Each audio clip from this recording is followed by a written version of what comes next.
આજના આ વિડીયોથી આપણે મેન્ડલના સંકરણના પ્રયોગો વિશે ચર્ચા કરીશું, જેમાં આપણે મેન્ડલ દ્વારા કરવામાં આવેલ એક સંકરણ પ્રયોગ, દ્વિસંકરણ પ્રયોગ અને ત્રિસંકરણ પ્રયોગ વિશે ચર્ચા કરીશું। સૌપ્રથમ એક સંકરણ પ્રયોગ એટલે કે મોનો હાઇબ્રિડ ક્રોસ વિશે ચર્ચા કરીશું। અહીં એક સંકરણ એટલે આપણે અગાઉ ચર્ચા કરી ચૂક્યા એ પ્રમાણે ફક્ત એક જ લક્ષણને ધ્યાનમાં લેવામાં આવે છે। માટે એક સંકરણનો પ્રયોગ સમજવા માટે થઈ અને આપણે જે પિતૃઓ લીધા છે તે સમયુગ્મી ઊંચો છોડ ધરાવતો અને સમયુગ્મી નીચો છોડ પિતૃઓ તરીકે લીધેલ છે। આ પિતૃઓ દ્વારા प्राप्त थता जन्युओं विषे बात करिए तो समयुग्मी ऊंचा छोड़ द्वारा उत्पन्न थता बन्ने जन्युओं आपने कैपिटल टी मळे छे, ज्यारे बन्ने समयुग्मी नीचा छोड़ द्वारा उत्पन्न थता जन्युओं स्मॉल टी बने छे। आ जन्युओने पुन्नेट स्क्वेर द्वारा रजूआत करी अने F1 जनरेशन में मळती संततिओ विषे चर्चा करिए तो एक तरफ आपणे कैपिटल टी ज्यारे एक तरफ आपणे स्मॉल टी मूकीए तो तेमना द्वारा प्राप्त थती टोटल 4 संतति आपणे capital T small T capital T small T capital T small T अने कैपिटल टी स्मॉल टी मळे छे। અહીં આ મળેલ સંતતિના સ્વરૂપ પ્રમાણ વિશે ચર્ચા કરીએ તો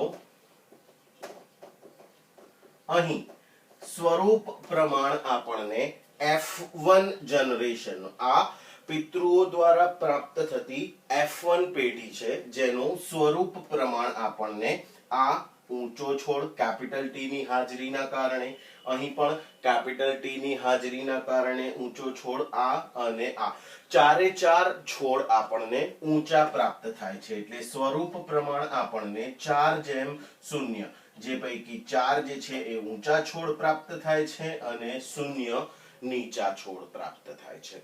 આ જ પ્રમાણે આપણે જનીન સ્વરૂપની વાત કરીએ तो जनीन प्रमाण पण आपने 4:0 प्राप्त थाय छे। અહીં આ ચારે ચાર સંતતિઓ ઊંચા છોડની પરંતુ કેપિટલ ટી અને સ્મોલ ટી ધરાવતા ચારે ચાર સંતતિ પ્રાપ્ત થાય છે, એટલે કે આને આપણે વિષમ યુગ્મી ઊંચા છોડ તરીકે ઓળખીએ છીએ। માટે અહીં कैपिटल टी અને स्मॉल टी धरावता पितृओ द्वारा आपने F1 पेढ़ीमां मळतुं स्वरूप प्रमाण 4:0 અને जनीन प्रमाण पण 4:0 प्राप्त थाय छे। हवे आ मळेल संततिनुं स्वसंकरण करावी अने तेमना द्वारा उत्पन्न थती F2 पेढ़ी विषे आपणे चर्चा करी अने F2 पेढ़ीमां मळता स्वरूप प्रमाण अने जनीन प्रमाण विषे चर्चा करीशुं। सो आपने मळेल F1 पेढ़ीमां कैपिटल टी स्मॉल टी नो स्वसंकरण कैपिटल टी अने स्मॉल टी साथे करावीए। અહીં આને આપણે પિતૃઓ તરીકે કન્સિડર કરીએ, પરંતુ આ પિતૃઓ F2 પેઢી માટેના છે, કારણ કે આપણે અહીં આ સંતતિ જે F1 પેઢીમાં મળી એને F2 પેઢી માટે થઈ અને સ્વસંકરણમાં લીધી છે। અહીં ઉત્પન્ન થતા જન્યુઓ વિશે ચર્ચા કરીએ તો અહીં બે अलग अलग प्रकारना जन्युओ उत्पन्न थशे, एक कैपिटल टी अने एक स्मॉल टी, कारण के बन्ने जे छे पितृओ ए बन्ने विषम युग्मी प्रकारना छे। बीजा पितृ द्वारा पण एक जन्यु कैपिटल टी अने एक जन्यु स्मॉल टी उत्पन्न थाय छे।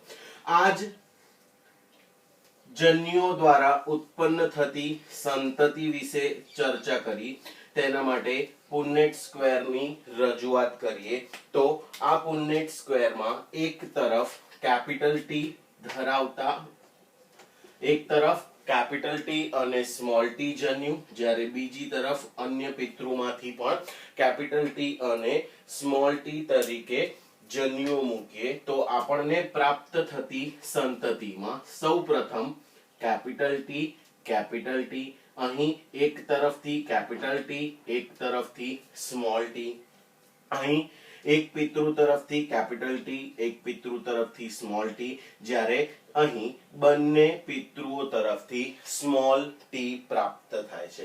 માટે અહીં પ્રાપ્ત થયેલ આ F2 પેઢી માટે સ્વરૂપ પ્રમાણની વાત કરીએ તો અહીં સ્વરૂપની દ્રષ્ટિએ સૌથી પહેલો છોડ બંને કેપિટલની હાજરી, જો એક કેપિટલ હોય તો પણ તે ઊંચો છોડ મળે, અહીં બંને કેપિટલ છે માટે તે ઊંચો છોડ મળશે. અહીં પણ કેપિટલ ટી ની હાજરી છે માટે ઊંચો છોડ મળશે, અહીં પણ કેપિટલ ટી ની હાજરી છે માટે ઊંચો છોડ મળશે, જ્યારે અહીં અંતમાં બંને સ્મોલ ટી હોવાના કારણે પ્રાપ્ત થતો છોડ નીચો છે. માટે અહીં આપણને F2 જનરેશનમાં મળતું જે સ્વરૂપ પ્રમાણ છે એ 3:1 નું છે, જે પૈકી 3 ઊંચા છોડ છે જ્યારે 1 નીચો છોડ છે. હવે આ જ સંતતિ માટે જનીન પ્રમાણની વાત કરીએ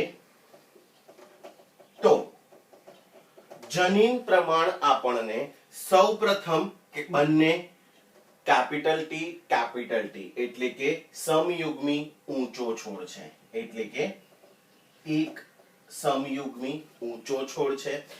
બે હેટરોઝાઇગસ એટલે કે વિષમયુગ્મી ઊંચા છોડ પ્રાપ્ત થાય છે, જે પૈકી એક કેપિટલ ટી અને એક સ્મોલ ટી ની હાજરી છે, જ્યારે એક સંતતિ આપણને સમયુગ્મી નીચો છોડ પ્રાપ્ત થાય છે, એટલે કે 1:2:1 નું પ્રમાણ આપણને અહીં જનીન પ્રમાણમાં પ્રાપ્ત થાય છે, જે પૈકી એક કેપિટલ ટી એટલે કે સમયુગ્મી ઊંચો છોડ છે. બે કેપિટલ ટી સ્મોલ ટી એટલે કે વિષમયુગ્મી ઊંચો છોડ છે, જ્યારે એક સ્મોલ ટી એટલે કે સમયુગ્મી નીચો છોડ છે. તો અહીં F2 જનરેશનમાં આપણને મળતું સ્વરૂપ પ્રમાણ 3:1 છે અને જનીન પ્રમાણ 1:2:1 છે. તો આ એક સંકરણ પ્રયોગ દ્વારા મળતા F1 પેઢી અને F2 પેઢીમાં F1 પેઢીમાં મળતું પ્રમાણ આપણને 4:0 અને 4:0 છે, એટલે કે સ્વરૂપ પ્રમાણ પણ 4:0 મળ્યું અને જનીન પ્રમાણ પણ 4:0 મળ્યું, જ્યારે એક સંકરણ પ્રયોગમાં F2 પેઢીમાં સ્વરૂપ પ્રમાણ 3:1 અને જનીન પ્રમાણ 1:2:1 મળ્યું. હવે આપણે બીજા પ્રયોગ વિશે ચર્ચા કરીએ, એટલે કે મેન્ડલનો દ્વિસંકરણ પ્રયોગ. દ્વિસંકરણ પ્રયોગ એટલે કે ડાયહાઇબ્રિડ ક્રોસ. ડાયહાઇબ્રિડ ક્રોસ એટલે કે આ પ્રયોગ દરમિયાન બે પ્રકારના લક્ષણોને ધ્યાનમાં લેવામાં આવશે. અહીં દ્વિસંકરણનો મતલબ થાય છે ડાયહાઇબ્રિડ ક્રોસ એટલે કે દ્વિસંકરણ. અહીં આપણે જે પિતૃઓ તરીકે કન્સિડર કરીએ છીએ એમાં પિતૃઓ બે લક્ષણો ધરાવતા. અહીં આપણે જે પિતૃ લઈએ છીએ તે કેપિટલ ટી, કેપિટલ પી અને સ્મોલ ટી, સ્મોલ પી. આપણે જેમ અગાઉ ચર્ચા કરી તે જ પ્રમાણે મેન્ડલ દ્વારા કરવામાં આવેલ દરેક પ્રયોગની શરૂઆત શુદ્ધ સંવર્ધિત ક્રમ દ્વારા થાય છે, માટે અહીં પણ શરૂઆત શુદ્ધ સંવર્ધિત ક્રમ દ્વારા, એટલે કે ઊંચો છોડ અને જાંબલી પુષ્પ ધરાવતો છોડ, જ્યારે નીચો છોડ અને સફેદ પુષ્પ ધરાવતો છોડ થી આપણે શરૂઆત કરી. અહીં આ પિતૃઓ દ્વારા ઉત્પન્ન થતા જન્યુઓ વિશે ચર્ચા કરીએ તો આ પિતૃઓ દ્વારા અહીં કુલ 4 જન્યુઓ ઉત્પન્ન થશે. જે ચારે ચાર જન્યુઓ સમાન પ્રકારના કેપિટલ ટી અને સ્મોલ પી પ્રકારના ઉત્પન્ન થશે, જે ઊંચો અને જાંબલી પુષ્પ ધરાવે છે. જ્યારે નીચા અને સફેદ પુષ્પ ધરાવતા છોડ પૈકી પણ 4 જન્યુઓ ઉત્પન્ન થાય, જે સ્મોલ ટી અને સ્મોલ પી ધરાવતા પ્રાપ્ત થાય છે. આ પૈકી 4 જન્યુઓના કારણે મળતી F1 પેઢી વિશે ચર્ચા કરીએ. અને આ F1 પેઢીને જો આપણે પુનેટ સ્ક્વેર દ્વારા રજૂ કરીએ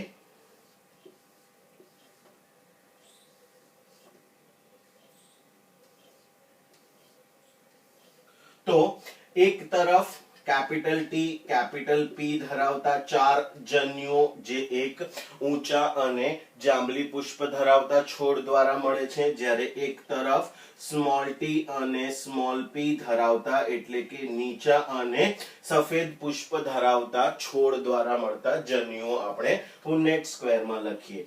અહીં કોઈ પણ સ્થાને પ્રાપ્ત થતી 16 સંતતિઓમાં આપણને capital T, small T, capital P અને સ્મોલ પી પ્રાપ્ત થશે. આ F1 જનરેશનમાં કોઈ પણ જે 16 સંતતિ તરીકે આપણને પ્રાપ્ત થાય છે તે દરેક આપણે કોઈ પણ સ્થાને ટ્રાય કરીએ તો અહીંયા પણ capital T, small T, capital P અને સ્મોલ પી પ્રાપ્ત થાય છે. એટલે આ 16 સંતતિઓ સમાન પ્રકારની છે. તો આ 16 સંતતિઓ માટે આપણે સ્વરૂપ પ્રકાર અને જનીન પ્રકારની ચર્ચા કરીએ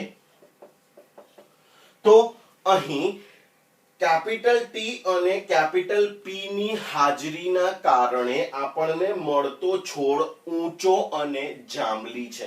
માટે દરેકે દરેક છોડ એટલે કે 16 છોડ આપણને ઊંચા અને જાંબલી પુષ્પ ધરાવતા પ્રાપ્ત થશે, કારણ કે દરેક સમાન પ્રકારના છોડ છે અને દરેક પાસે કેપિટલ ટી અને કેપિટલ પી ની હાજરી છે. માટે અહીં આપણને 16:0 નો સ્વરૂપ પ્રકાર મળે છે. તે જ પ્રકારે જનીન પ્રકારની વાત કરીએ તો અહીં જનીન પ્રકાર આપણને capital T, small T, capital P અને સ્મોલ પી મળે છે. કોના માટે? તો દરેકે દરેક 16 સંતતિ માટે. એટલે જનીન પ્રમાણ પણ આપણને 16:0 મળે છે. પણ અહીં આ 16:0 માં જે 16 પ્રાપ્ત થાય છે એ વિષમ યુગ્મી, આ જે છે એ વિષમ યુગ્મી ઊંચો અને જાંબલી છોડ પ્રાપ્ત થાય છે. માટે દ્વિસંકરણ પ્રયોગમાં પિતૃઓ દ્વારા પ્રાપ્ત થતી F1 પેઢીમાં સ્વરૂપ પ્રમાણ 16:0 અને જનીન પ્રમાણ પણ આપણને 16:0 પ્રાપ્ત થાય છે. હવે F2 પેઢી માટે સ્વસંકરણ કરાવવા માટે થઈ અને આપણે F1 પેઢીમાં પ્રાપ્ત થયેલ 16 સંતતિ પૈકી સ્વસંકરણ પ્રયોગ કરાવીશું આગળ. હવે આપણને પ્રાપ્ત capital T, small T, capital P, small P નો ક્રોસ એટલે કે સંકરણ capital T, small T, capital P, small P એટલે કે ઊંચો અને જાંબલી પુષ્પ ધરાવતો છોડ. પરંતુ આ ઊંચો અને જાંબલી પુષ્પ ધરાવતો છોડ સમયુગ્મી નથી, પરંતુ વિષમ યુગ્મી છે. માટે અહીં આ જે છે એને આપણે F2 પેઢીના પિતૃઓ તરીકે કન્સિડર કરીએ છીએ. હવે આ પિતૃઓ દ્વારા ઉત્પન્ન થતા જન્યુઓ વિશે ચર્ચા કરીએ તો અહીં ઉત્પન્ન થતા જન્યુઓ ટોટલ અહીં 4 જન્યુઓ ઉત્પન્ન થશે, જે પૈકી એક કેપિટલ ટી અને એક કેપિટલ પી ધરાવતો, કારણ કે આપણે ચર્ચા કરી છે એ પ્રમાણે જન્યુઓના નિર્માણમાં દરેક લક્ષણ ધરાવતો એક કારક જે છે એ હાજર હોય. કેપિટલ ટી અને કેપિટલ પી ધરાવતો એક જન્યુ, બીજો કેપિટલ ટી અને સ્મોલ પી ધરાવતો જન્યુ, ત્રીજો સ્મોલ ટી અને કેપિટલ પી ધરાવતો જન્યુ, જ્યારે ચોથો સ્મોલ ટી અને સ્મોલ પી ધરાવતો જન્યુ. બીજા પિતૃ દ્વારા પણ આ જ પ્રકારના 4 જન્યુઓ ઉત્પન્ન થશે. હવે આ 4 જન્યુઓ દ્વારા મીન્સ એક પિતૃ દ્વારા ઉત્પન્ન થયેલ 4 અને બીજા પિતૃ દ્વારા ઉત્પન્ન થયેલ 4 જન્યુઓના કારણે F2 પેઢીમાં આપણને 16 સંતતિ પ્રાપ્ત થશે. આ પ્રાપ્ત થતી 16 સંતતિ જે છે એ કયા પ્રકારનો સ્વરૂપ પ્રકાર ધરાવે છે અને કયા પ્રકારનો જનીન પ્રમાણ દર્શાવે છે તે જોવા માટે આ જન્યુઓને આપણે પુન્નેટ સ્ક્વેરમાં રજૂ કરીશું. તો અહીં આપણે પુન્નેટ સ્ક્વેર મૂકીએ તો દ્વિસંકરણની F2 પેઢી માટે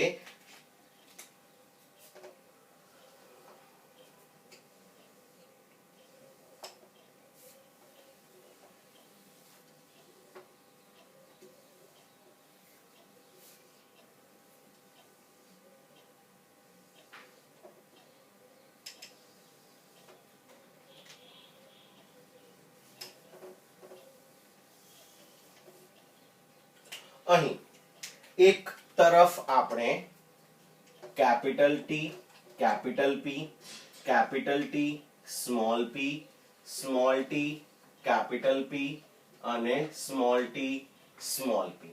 એ જ રીતે capital T, capital P, capital T, small P, small T, capital P અને સ્મોલ ટી, સ્મોલ પી. એક તરફ આપણે એક પિતૃ દ્વારા પ્રાપ્ત થયેલ જન્યુઓ લખ્યા, જ્યારે બીજી તરફ આપણે બીજા પિતૃ દ્વારા પ્રાપ્ત થયેલ જન્યુઓ લખ્યા. હવે આ જન્યુઓ દ્વારા પ્રાપ્ત થતી પેઢી વિશે ચર્ચા કરીએ તો પ્રથમ આપણને capital T, capital T, capital P, capital P. બીજામાં capital T, capital T, capital P અને સ્મોલ પી, કારણ કે અહીં capital T, capital T, capital P અને સ્મોલ પી છે. એ જ પ્રમાણે અહીં કેપિટલ ટી, અહીં સ્મોલ ટી, અહીં કેપિટલ પી અને કેપિટલ પી. એ જ પ્રમાણે અહીં capital T, small T, capital P અને સ્મોલ પી. એ જ પ્રમાણે આગળ capital T, capital T, capital P, small P, capital T, capital T, small P, small P, capital T, small T, capital P, small P. અહીં capital T, small T, small P, small P. એ જ પ્રમાણે capital T, small T, capital P, capital P, capital T, small T, capital P, small P, small T, small T, capital P, capital P, small T, small T, capital P, small P, capital T, small T, capital P અને small P, capital T, small T, small P, small P, small T, small T, capital P, small P, જ્યારે small T, small T અને small P, small P. આ પ્રકારે આપણને 16 અલગ અલગ જન્યુઓ 16 અલગ અલગ સંતતિ પ્રાપ્ત થાય છે. હવે આ સંતતિ પૈકી સૌપ્રથમ આપણે જોઈએ કે કયો છોડ ઊંચો અને જાંબલી પુષ્પ ધરાવતો છે. તો એના માટે ઓછામાં ઓછો એ જનીન પ્રકાર પાસે એક કેપિટલ ટી કે જે ઊંચા છોડ માટે જરૂરી છે અને એક કેપિટલ પી કે જે જાંબલી પુષ્પ માટે જરૂરી છે તેની હાજરી જરૂરી છે. સો અહીંયા કેપિટલ ટી અને કેપિટલ પી બંને હાજર છે, માટે આ ઊંચો અને જાંબલી છોડ પ્રાપ્ત થશે. અહીં પણ કેપિટલ ટી અને કેપિટલ પી છે, માટે આ પણ ઊંચો અને જાંબલી બની શકે. આ છોડ પાસે પણ હાજર છે, માટે આ પણ ઊંચો અને જાંબલી બની શકે. આ છોડ પાસે પણ ઊંચો છોડ અને જાંબલી હોવા માટેનો જનીન પ્રકાર છે, માટે આ પણ ઊંચો છોડ અને જાંબલી પુષ્પ ધરાવતો બની શકે. અહીં આ છોડ પાસે પણ કેપિટલ ટી અને કેપિટલ પી છે, માટે આ ઊંચો અને જાંબલી છોડ ધરાવતો બની શકે. અહીં બંને સ્મોલ પી છે, માટે એ જાંબલી બની શકે નહીં. અહીં અગેન ઊંચો અને જાંબલી છોડ ધરાવતો પુષ્પ બનશે, કારણ કે એક કેપિટલ ટી છે અને એક કેપિટલ પી છે. અહીં ફરીથી બંને સ્મોલ પી છે, એટલે જાંબલી પુષ્પ નહીં બની શકે. અહીં ફરી પાછો ઊંચો અને જાંબલી પુષ્પ ધરાવતો છોડ બની શકશે. અહીં પણ કેપિટલ ટી અને કેપિટલ પી ની હાજરીના કારણે ઊંચો અને જાંબલી પુષ્પ ધરાવતો છોડ બનશે. અહીં બંને સ્મોલ ટી છે, માટે ઊંચો છોડ નહીં બની શકે. અહીંયા પણ બંને સ્મોલ ટી છે. ફરીથી અહીં ઊંચો અને જાંબલી છોડ ધરાવતો જાંબલી પુષ્પ ધરાવતો છોડ પ્રાપ્ત થઈ શકશે. અહીં બંને સ્મોલ પી છે, અહીં બંને સ્મોલ ટી અને અહીં બંને સ્મોલ ટી ના હાજરીના કારણે આ ઊંચા અને જાંબલી બની શકશે નહીં. માટે આપણે અહીં સ્વરૂપ પ્રમાણની ચર્ચા કરીએ તો 9 છોડ 1 2 3 4 5 6 7 8 અને 9 ઊંચા અને જાંબલી પુષ્પ ધરાવતા છોડ પ્રાપ્ત થાય છે. બાકીની સંતતિ વિશે જોઈએ તો અહીં આપણને આ એક કેપિટલ ટી એટલે આ છોડ જે છે એ ઊંચો છોડ બનશે, પરંતુ બંને સ્મોલ પી ની હાજરીના કારણે એટલે કે બંને પ્રચ્છન્ન લક્ષણના કારણે ઊંચો અને સફેદ પુષ્પ ધરાવતો છોડ ઉત્પન્ન થશે. તે જ પ્રમાણે અહીં જોઈએ તો અહીં પણ એક કેપિટલ ટી ની હાજરીના કારણે છોડ ઊંચો બનશે અને બંને સ્મોલ પી ની હાજરીના કારણે સફેદ પુષ્પ ધરાવતો છોડ બનશે. અહીં જોઈએ તો બંને સ્મોલ ટી અને બંને કેપિટલ પી ની હાજરી છે, માટે અહીં આ છોડ બંને સ્મોલ ટી ના કારણે નીચો અને કેપિટલ પી ની હાજરીના કારણે જાંબલી પુષ્પ ધરાવતો થશે. સોરી, અહીં જોઈએ તો બંને સ્મોલ ટી અને એક કેપિટલ પી ના હાજરીના કારણે આ છોડ પણ નીચો અને જાંબલી પ્રાપ્ત થશે. અહીં જોઈએ તો એક કેપિટલ ટી અને બંને સ્મોલ પી ની હાજરી છે, માટે આ છોડ ઊંચો અને સફેદ પ્રાપ્ત થશે. આ છોડ જે છે એ આપણને ઊંચો અને સફેદ પ્રાપ્ત થશે. અહીં જોઈએ તો બંને સ્મોલ ટી એક કેપિટલ પી અને એક સ્મોલ પી ની હાજરીના કારણે છોડ નીચો અને જાંબલી પ્રાપ્ત થશે. જ્યારે અંતમાં બંને સ્મોલ ટી અને બંને સ્મોલ પી ની હાજરીના કારણે આ છોડ જે છે એ નીચો અને સફેદ પુષ્પ ધરાવતો પ્રાપ્ત થશે. માટે સ્વરૂપ પ્રમાણ જોઈએ તો અહીં આપણને 3 ઊંચો અને સફેદ પુષ્પ ધરાવતા એટલે કે 9:3 જે પૈકી 3 ઊંચો અને સફેદ પુષ્પ ધરાવતા છોડ પ્રાપ્ત થાય છે. અન્ય 3 નીચો અને જાંબલી પુષ્પ ધરાવતા છોડ પ્રાપ્ત થાય છે. જ્યારે એક છોડ આપણને નીચો અને સફેદ પુષ્પ ધરાવતો પ્રાપ્ત થાય છે. એટલે કે અહીં આપણને F2 પેઢીમાં આ જે સ્વરૂપ પ્રમાણ છે એ F2 પેઢી માટેનું છે. માટે F2 પેઢીમાં આપણને સ્વરૂપ પ્રમાણ 9:3:3:1 નું પ્રાપ્ત થાય છે. હવે અહીં જનીન પ્રમાણ વિશે વાત કરીએ તો આ 16 સંતતિમાં ઘણા બધા સ્થાને કેપિટલ ટી અને કેપિટલ પી અલગ અલગ જનીન પ્રમાણ અથવા તો જનીન સ્વરૂપો જોઈ શકાય છે. માટે અહીં પહેલામાં જોઈએ તો બંને સમયુગ્મી બંને સમયુગ્મી એટલે કે સમયુગ્મી ઊંચો છોડ માટેનું કારક છે અને સમયુગ્મી રંગ માટેનું કારક છે.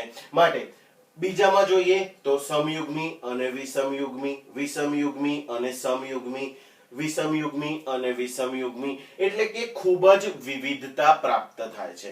માટે આ પદ્ધતિ દ્વારા આપણને આ જનીન પ્રકાર લખવો ખૂબ જ સમય લે એવો છે. માટે આ જનીન પ્રકાર આગળ આપણે ત્રિસંકરણ પ્રયોગ બાદ એક વિશિષ્ટ પ્રકારની પદ્ધતિ દ્વારા કઈ રીતે સરળતાથી જનીન પ્રકાર શોધી શકાય તેના વિશે ચર્ચા કરીશું.